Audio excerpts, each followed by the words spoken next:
Well, one game at a time, really.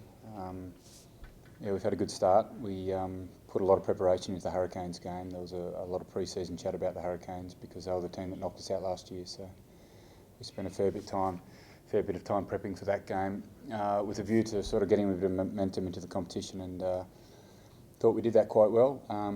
And we've played 3 different games now. So the Hurricanes, it probably blew out a little bit. There was a lot of hype around the Waratahs game at home against arguably the next best Australian side, and we had a really big crowd there that night. So there was a lot of emotion in that game.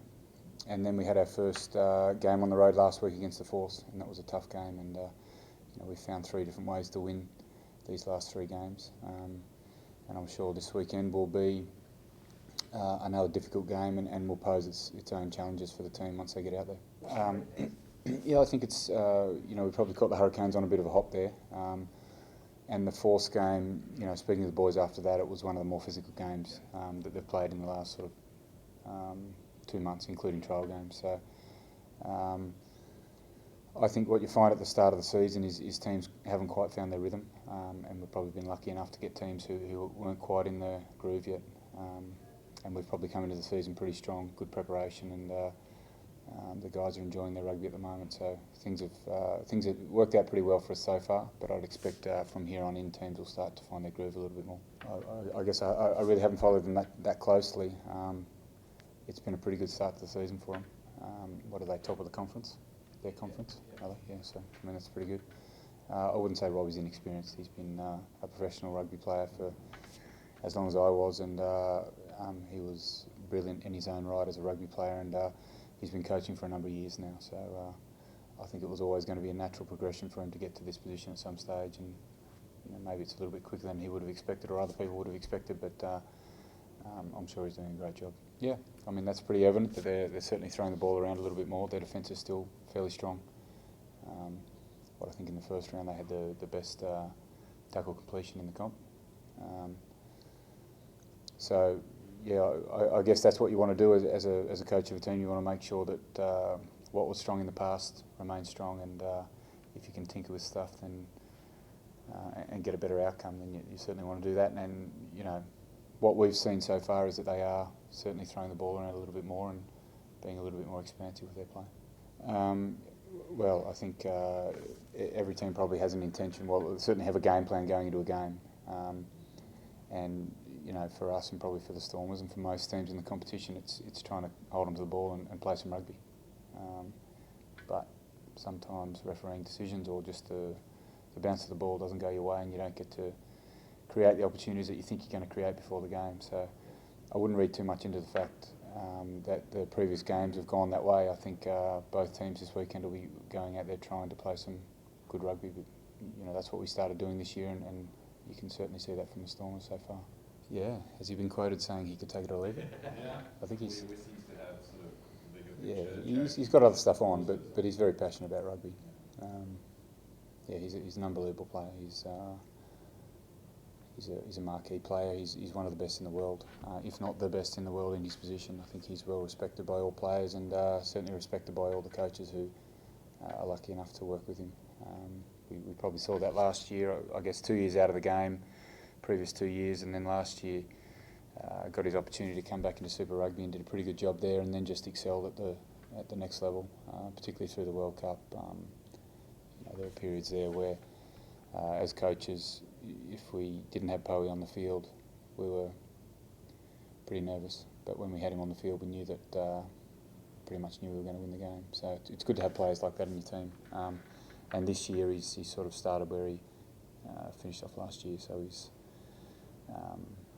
he's been, for the Brumbies, I guess he's been out of the game for a while. He played last season, and good to see him come back last season. And yeah, he's just on the field. He's a match winner, and off the field he's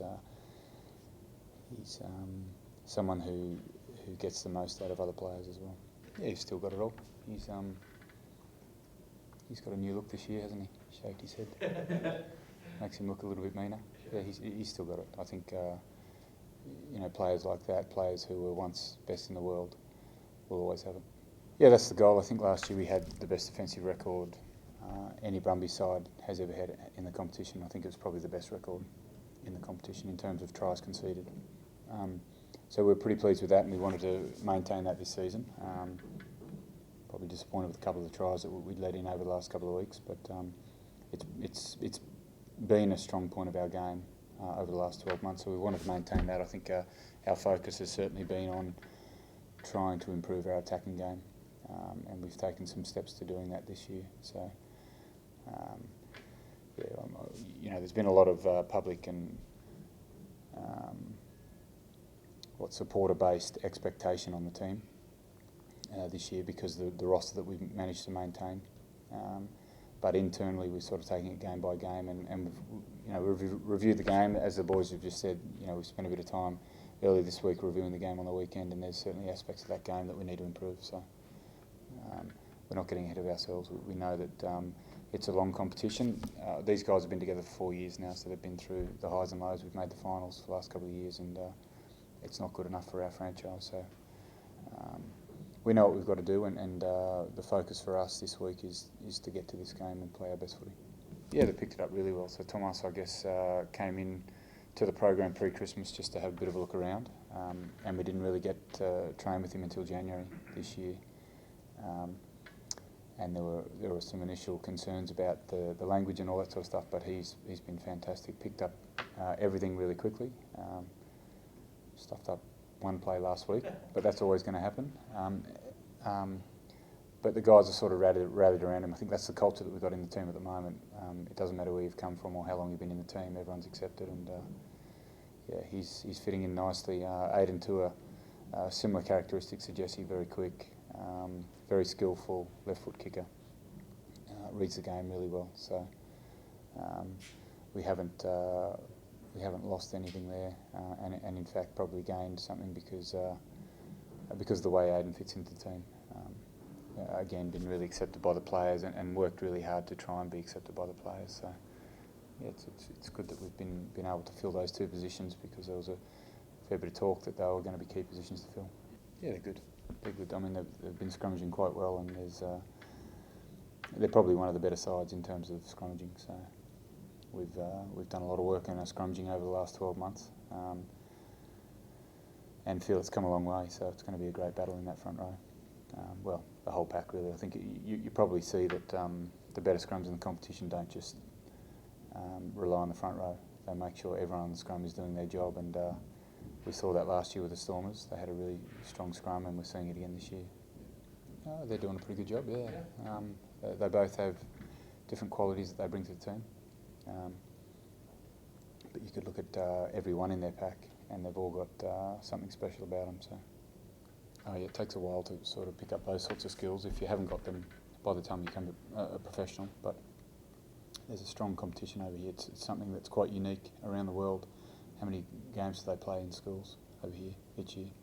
30 games or something each year? Top schools, yeah. So we don't get that in Australia. New Zealand, you might get it as well. But the base is here. So I think probably unjustified, those accusations. I think the skill over here is good. It's just probably the style that they've adopted to play over the last couple of years is, again, I just think it's the style that they've been playing.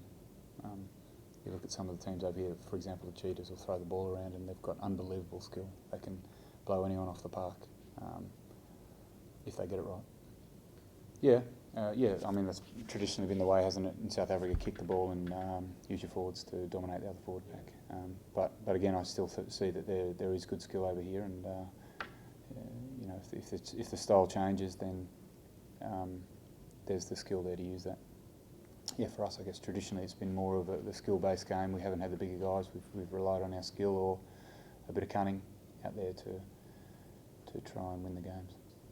12 months, but provided the base is there, and I think, like I said, there's a good schools competition over here, and I think most of those guys come out of the schools competition with good skills.